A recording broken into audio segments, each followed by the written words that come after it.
Apreciada Imelda, muy buenas tardes. Bienvenida a nuestra primera sesión de Zoom de la materia principales contratos civiles impartidos por su servidor. Cabe recalcar que en materia de contratos vamos a tener que hacer énfasis de lo que refiere nuestro derecho romano. En el derecho romano hablábamos que solamente las personas sui juris, es decir, de propio derecho, los pater familias, las personas que tenían derecho al ius commercium podían realizar este tipo de contratos. Y si nosotros hacemos referencia a lo que habla el contrato, es una figura que ha impactado y que ha venido de la historia a la cuestión práctica. Derivado de ello es que nosotros al hablar de contratos forzosamente tenemos que recordar a nuestro derecho romano y forzosamente tenemos que referir que el contrato, el contractum, es un acuerdo de voluntades que crea, modifica o extingue obligaciones. Esa es como tal una definición muy general del tema del contrato, o sea, la definición del contrato finalmente es muy conocida desde el ámbito del Imperio Romano. Ahora bien, cuando nosotros hablamos de la clasificación, ¿quién clasifica el contrato? ¿Cómo se dan los contratos? Justiniano. El emperador Justiniano nos hace referencia a que él, dentro de esa definición que hizo de las obligaciones, encontrábamos al contrato, al cuasicontrato, al delito y al cuasidelito.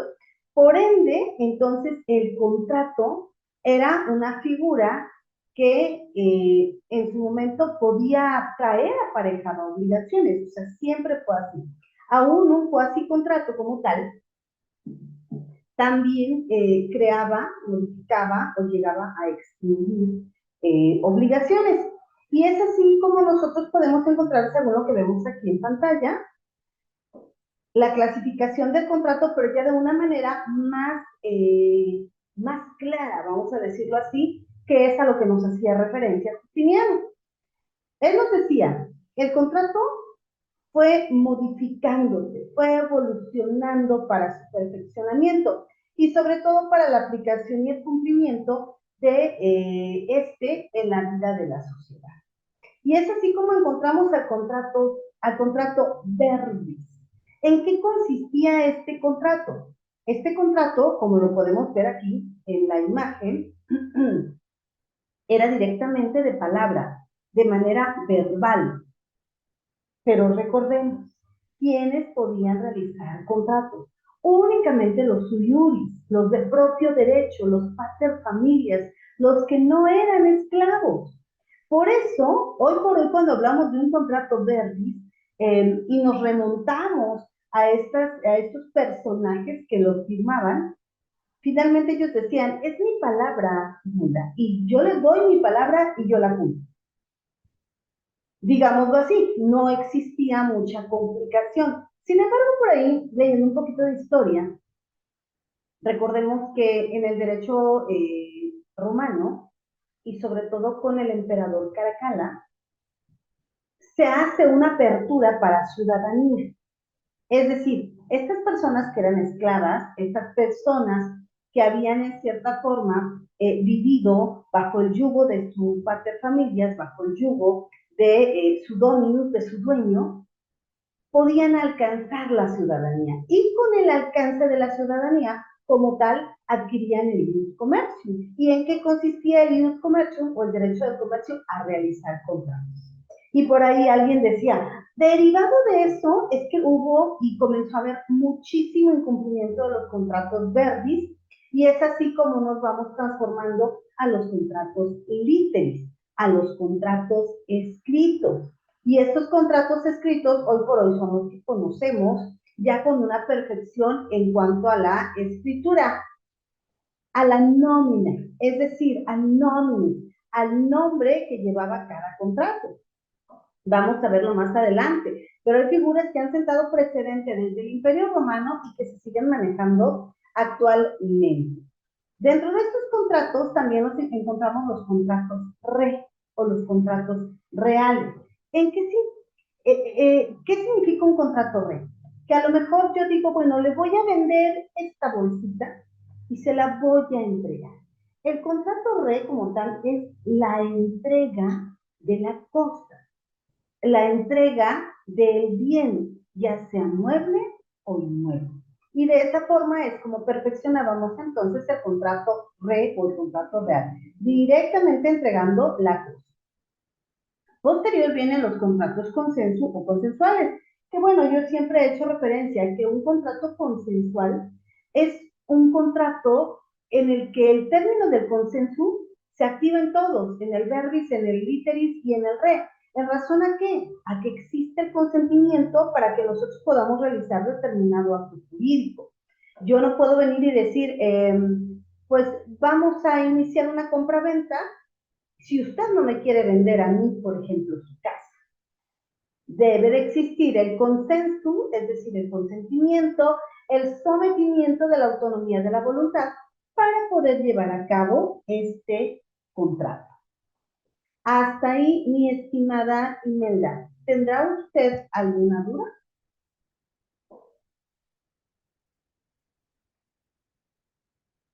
¿Existirán dudas? Abrí ahí el chat para que pueda usted señalarme, ¿no? Perfecto.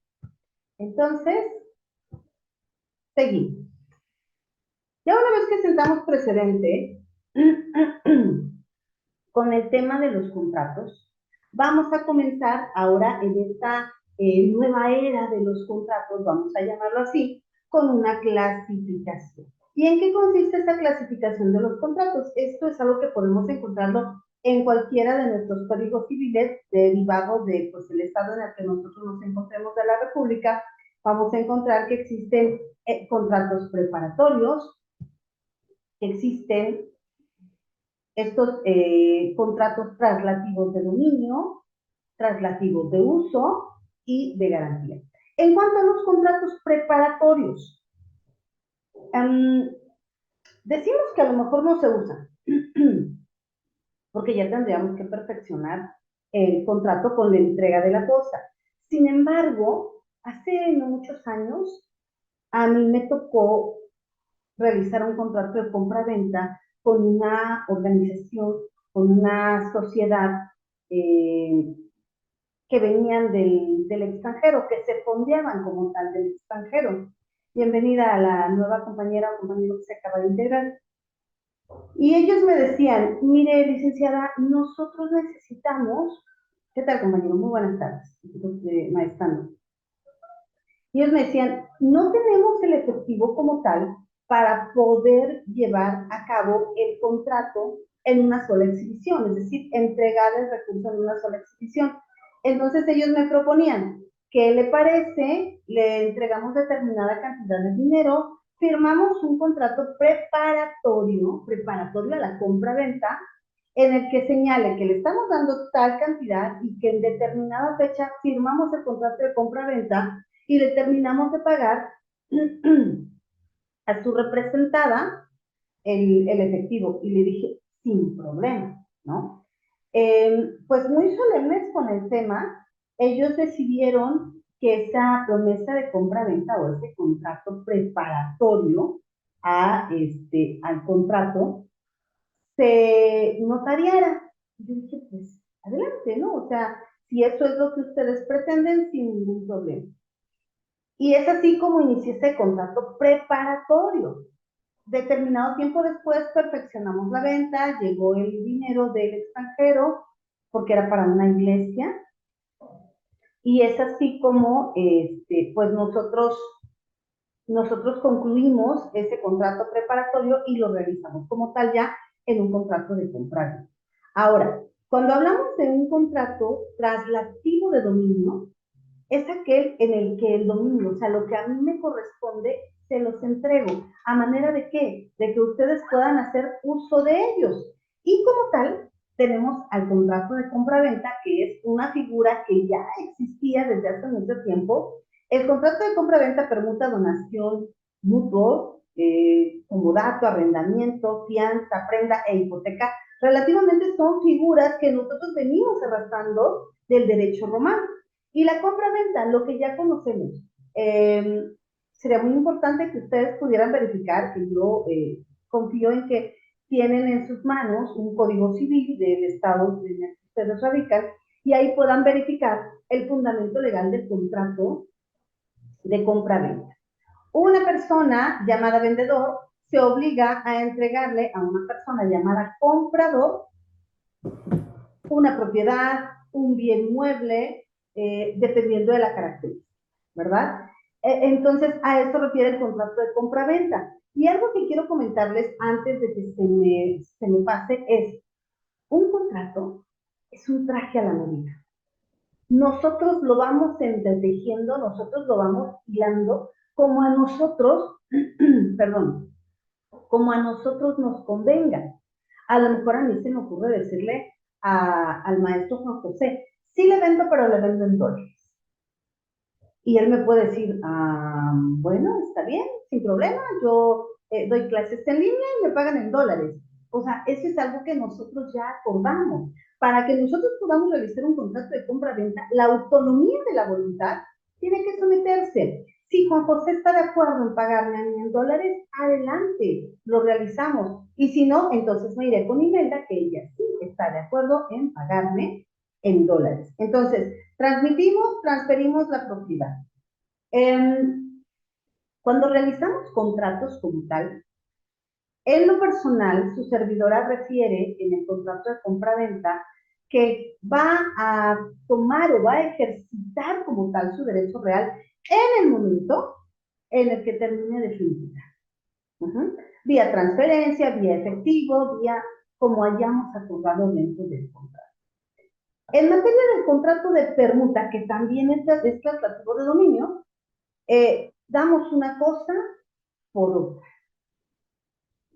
Esto pasa en muchas ocasiones y hacemos una combinación, como seres pensantes, hacemos una combinación de contratos y decimos, ok, te voy a permutar, te voy a dar a lo mejor mi celular por tu laptop, ¿no? Y ahí ya se da la permuta. Maestra, pero no es compra-venta. No, porque no hay dinero de por medio. Estamos entregando un bien por otro bien. Llámese bien mueble o llámese bien inmueble.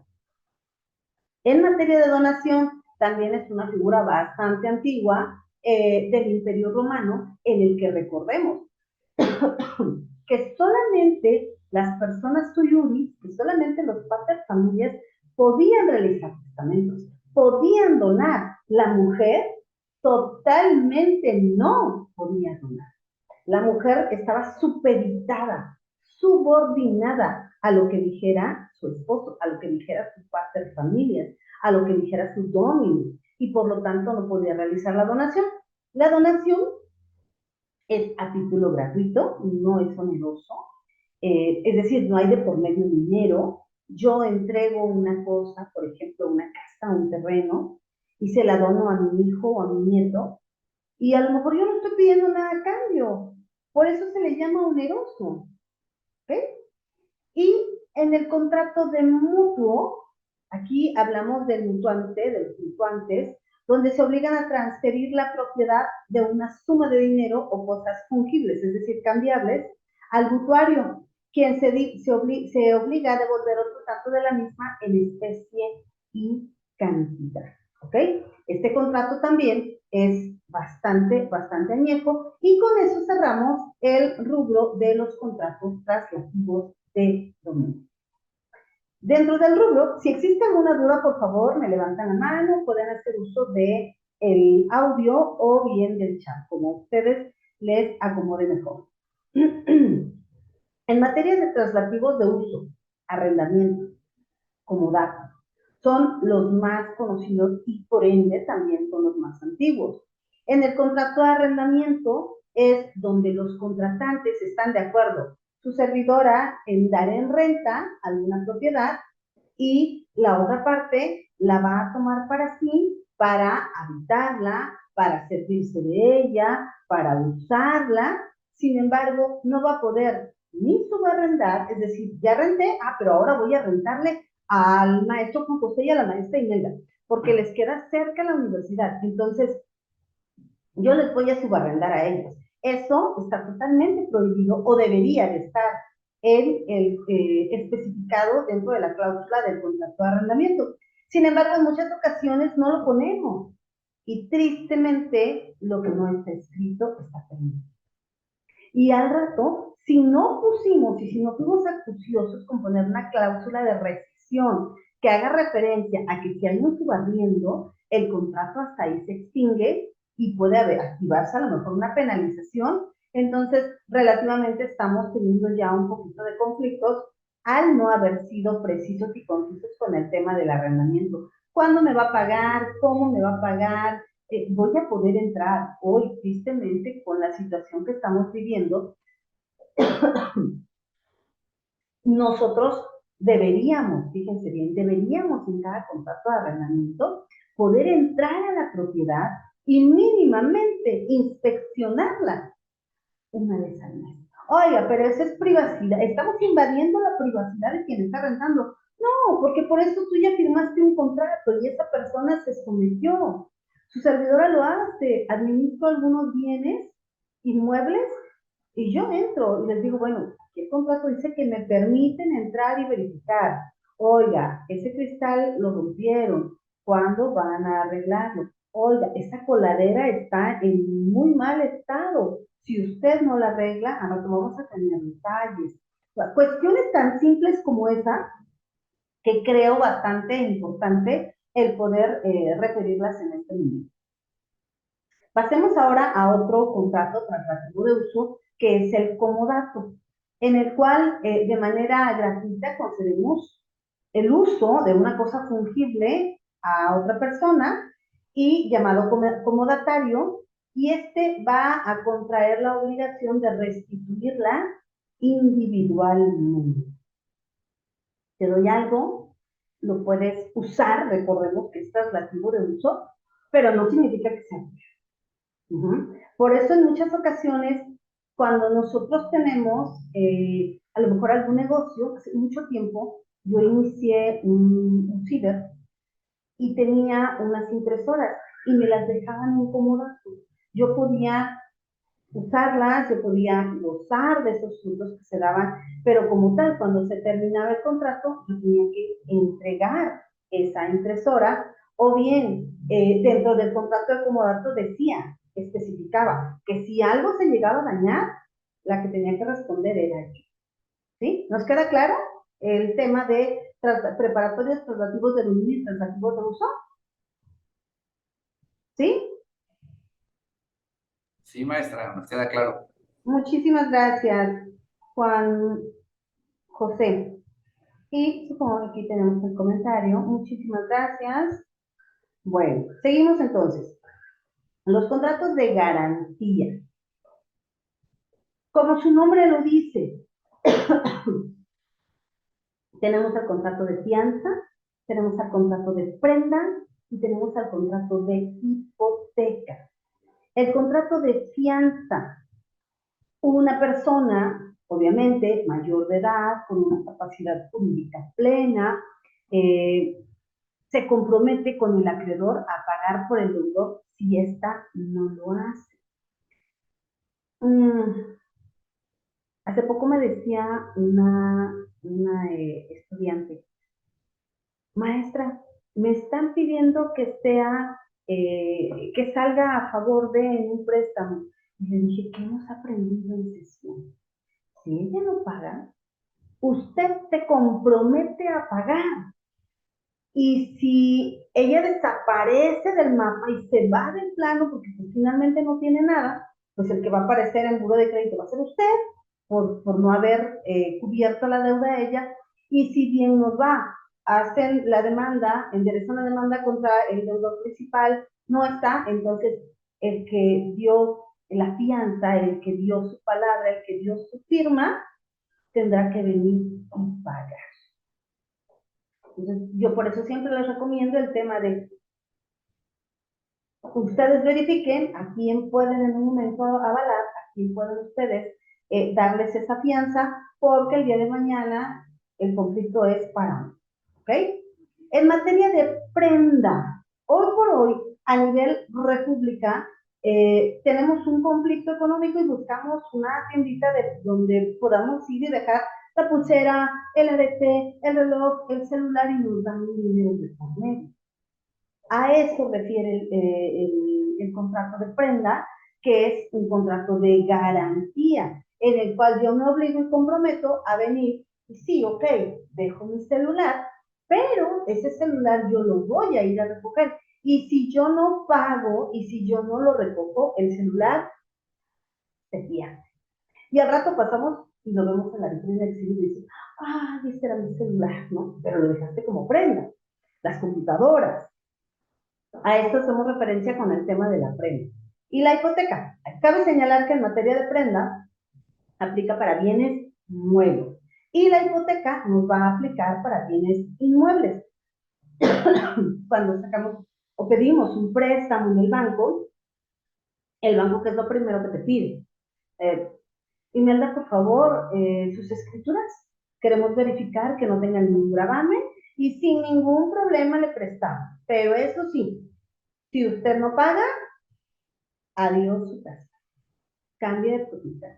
Realizan obviamente un juicio hipotecario a manera de poder el banco adjudicarse la propiedad. En materia de hipoteca encontramos el libro de voluntarias necesarias y las voluntarias son aquellas que se celebran o convienen de mutuo acuerdo por las partes contratantes y las necesarias son aquellas que por disposición de la ley están obligadas a constituirse. Ese es el tema en materia de clasificación de contratos. Seguimos avanzando.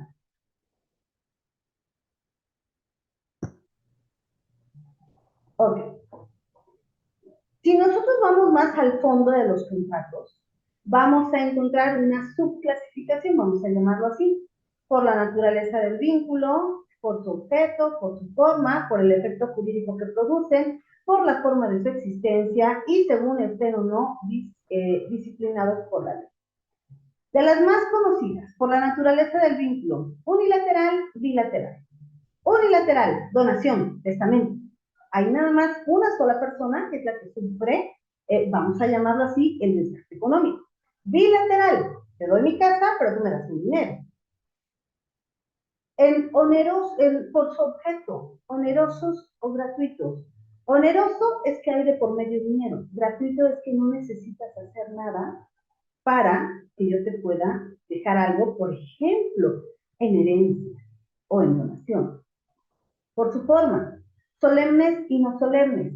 No sé en el lugar donde ustedes se encuentren, pero al menos aquí en los Altos de Chiapas, en San Cristóbal de las Casas, tenemos diversas comunidades que se rigen por usos y costumbres. Y saben, ellos difícilmente van a realizar un contrato con la formalidad que la ley nos estipula, con una nominación, proemio, antecedentes, declaraciones, manifestaciones, cláusulas, penal, rescisión, especial, saneamiento y evicción, repudio del domicilio, ratificación. O sea, ellos no van a llevar esa secuencia. A lo mejor ellos dicen, Juan le vende a Imelda una parcela en 50,000 pesos. A la firma se lo paga y se acabó. Y tú dices, bueno, y en un momento de un caso fortuito, fuerza mayor, ¿dónde están los antecedentes? ¿De dónde surgió esa parcela? No tenemos el antecedente. Sin embargo, es generadora de obligaciones. Por eso hablamos de solemnes y no solemnes. Si nosotros nos regimos y nos estipulamos a los puntos que marca el código, entonces estaremos cayendo en el rubro de solemnes. Si nosotros dejamos de señalar alguno de estos puntos, entonces estamos hablando que como tal no cumple la solemnidad que nos estipula la ley. Perdón. En materia de por el efecto jurídico que producen, obligatorios o resolutorios. Hoy por hoy, el matrimonio civil, y creo que esto ha sido desde siempre, es un contrato civil, es un acuerdo de voluntades en el que sometemos la autonomía de nuestra voluntad. ¿Existe obligatoriedad? Claro. Atender, hacer de comer, mantener la casa, bueno, a lo que nos refería antes el código, que el matrimonio se daba entre hombre y mujer y que era para preservar la especie, ¿verdad? Todavía invocamos este silogismo teológico de fructificar, multiplicados, llenar la tierra y fructificarla. Hoy ya no. Ustedes y su servidora hemos visto cómo este contrato ha ido cambiando. Y hoy por hoy, pues tenemos figuras nuevas y decimos, ok, y entonces también llega a ser combinatorio, también llega a ser resolutorio, también se puede pedir un cumplimiento. Por la forma de su existencia, principales o accesorios, traslativos de dominio y traslativos de uso. Vamos a poner un ejemplo. Cuando nosotros salimos como avales, como afianzadores de alguien, nos hacen firmar un documento, un título de crédito. Y en este título de crédito viene especificada la cantidad principal, pero también vienen los accesorios. ¿Y qué son los accesorios? Los que nos van a dejar en la vil calle si no nos ponemos las pilas. Esos intereses que van causando mora y como tal también les llamamos accesorios. Un contrato o una promesa de compra-venta es accesorio, no es principal. Hasta que se perfeccione el contrato como tal, entonces hablamos de que es principal. Y según estén o no disciplinados por la ley, nominados o innominados. El nominis, el nombre. ¿Y qué pasa cuando realizamos un contrato que como tal no está en la ley? Entonces cae en un contrato innominado, que significa que como tal el código no nos prevé que pueda tener un nombre, pero finalmente puede llegar a ser generador de obligación. Por la forma que nacen y por la manera como concluyen. Algunos son de ejecución instantánea, otros son de tracto sucesivo, es decir, conforme va pasando el tiempo, nosotros vemos el resultado. Por la forma como se perfeccionan, reales o consensuales, como lo platicábamos en una de las diapositivas anteriores. Según lo establezcan los extremos del contrato, de libre discusión o de adhesión, según el consentimiento de las partes individuales y colectivas. Y recuerden que al hablar de contratos, pues hablamos de un contrato individual, de un contrato colectivo, y de aquí surgen también los contratos colectivos e individuales de trabajo. Y según cómo se determina la ventaja por las partes, conmutativos o aleatorios. Relativamente estamos dando un refrescamiento al tema de los contratos. Si no existe ningún comentario, afín, avanzamos. ¿Podemos seguir avanzando? Sí, maestra. Sí, maestra. Solamente le quería preguntar que en la clasificación de los contratos no alcancé a la primera parte que usted explicó y le quisiera preguntar, ¿los contratos del seguro en dónde se clasifican? Ok. Cuando hablaba de esta clasificación, encontramos aquí contratos verbis, literis, reales y consensuales. Nos remontamos un poco al Imperio Romano y aquí creo que ya fue cuando usted avanzó. En materia ¿de qué me dice, perdón? Contratos del seguro. De banco, de vida. Contrato del seguro de vida, automotriz y todos esos, ¿dónde se encuentran ubicados? Aquí, por ejemplo, podemos hablar que es un contrato que como tal vamos a ir haciendo un fideicomiso, podemos ir haciendo un ahorro. Y estos tienen su apartado también dentro del Código Civil. Ignoro en qué estado esté usted, en qué estado de la República, pero ahí viene también el tema de los seguros de vida, que finalmente son contratos no preparatorios, son contratos en un momento dado traslativos de dominio, vendrían siendo como de garantía en materia de fianza, en materia de fideicomiso, que nosotros estamos ahorrando algo a futuro.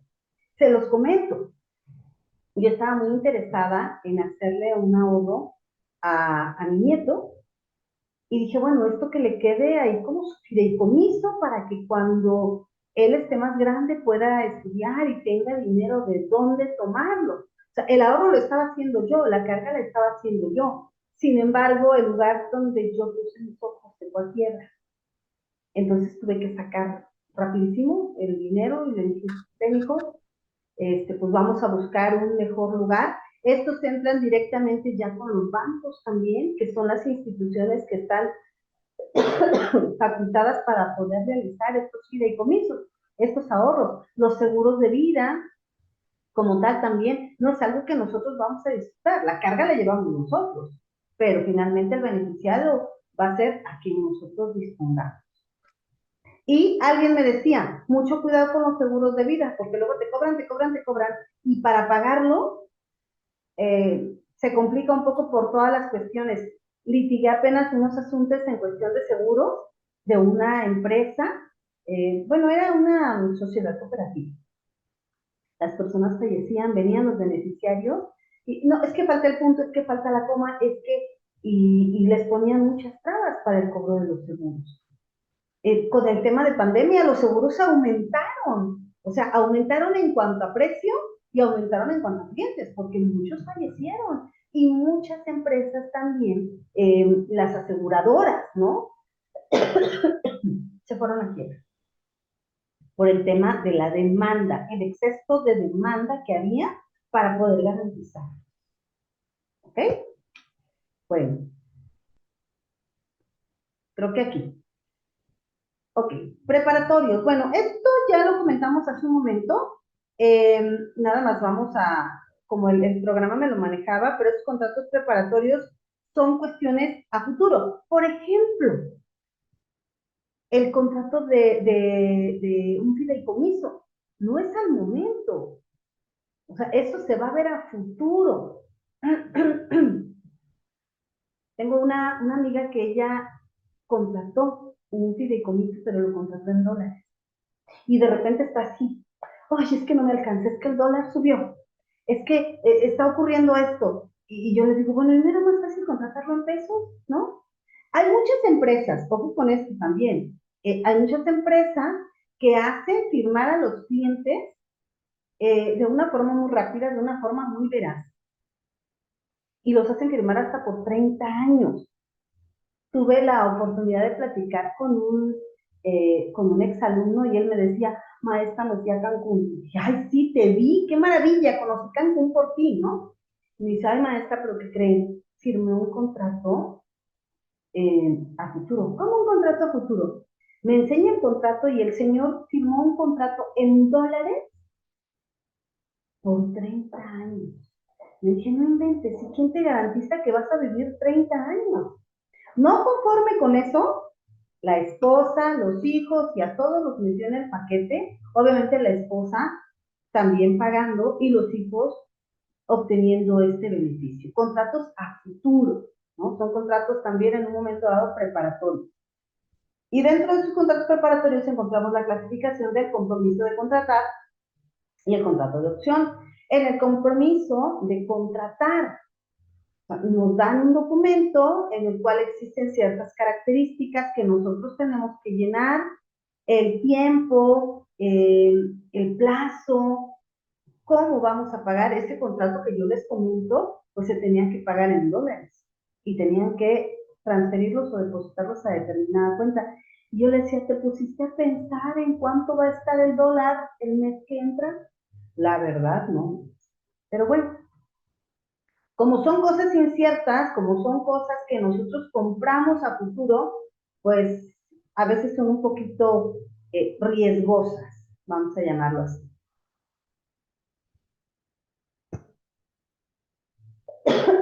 Dentro de los contratos que vamos a abordar en esta sesión también es el contrato de compraventa, como ustedes pueden verlo en pantalla.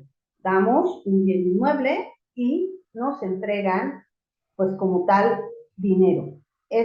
Para esto, forzosamente se tiene que someter la autonomía de la voluntad. Un contrato de compraventa es este acuerdo de voluntades en el cual un agente se compromete a entregar un bien a cambio de una contraprestación económica.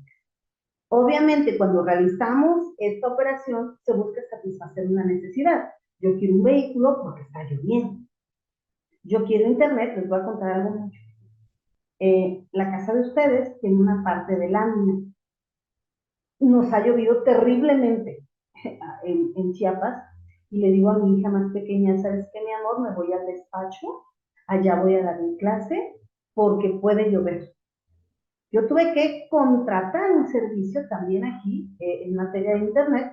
Yo no contaba con que ya dejó de llover, y aquí hace más calor que en la casa, pero bueno, en materia de compra-venta, nosotros buscamos que un beneficio, una contraprestación, satisfacer una necesidad. Y esta necesidad no siempre es de forma inmediata. Es bilateral. ¿Por qué? Porque existen dos personas para que pueda llevarse a cabo. Comprador y vendedor, con obligaciones y con derechos cada uno. Y también este contrato de compra-venta es oneroso. ¿En razón a qué? En razón a que existe un beneficio económico. Imagínense, a lo mejor el maestro Juan José compró una casa que le costó, ¿qué le gusta? 1,000,000 de pesos. Y se la vende a Imelda por 1,500,000. Imelda me conoce a mí y me dice, se la vende en 2,000,000. ¿Te das cuenta cómo ha venido el tema del aumento? Y sobre todo, yo siempre he escuchado, si quieres invertir tu dinero, inviértelo en bienes raíces, inviértelo en propiedades, porque estos siempre van a tener una plusvalía y no un déficit. ¿Ok? Contratos traslativos de dominio, aunque como tal ya hicimos un pequeño paréntesis y una pequeña introducción en el primer apartado de la clasificación, es un tema que también nosotros tenemos que manejar. Esos contratos traslativos de dominio, damos el dominio, entregamos el bien para que pueda llegar a ser ocupado. Y decíamos, compra-venta de una propiedad, un vehículo, una permuta, donación. ¿Por qué? Porque estamos entregando como tal. Y si nosotros nos vamos a la primera clasificación que vimos desde derecho romano, es un contrato re. Es decir, estamos entregando la red. Estamos entregando la cosa. Y bueno, si no hay ningún punto que tratar, ningún punto que acotar, creo que sin temor a equivocarme, son temas que ya hemos abordado, pero como tal son los principales contratos civiles que traen aparejada una obligación y que nosotros podemos en su momento invocarlos y, ¿por qué no?, hacer énfasis y hacer uso de alguna de las cláusulas que nosotros llegamos a escribir en este contrato. ¿En dónde? En nuestro apartado de cláusula. ¿Algún comentario, maestro Juan José? ¿Algún comentario, Imelda?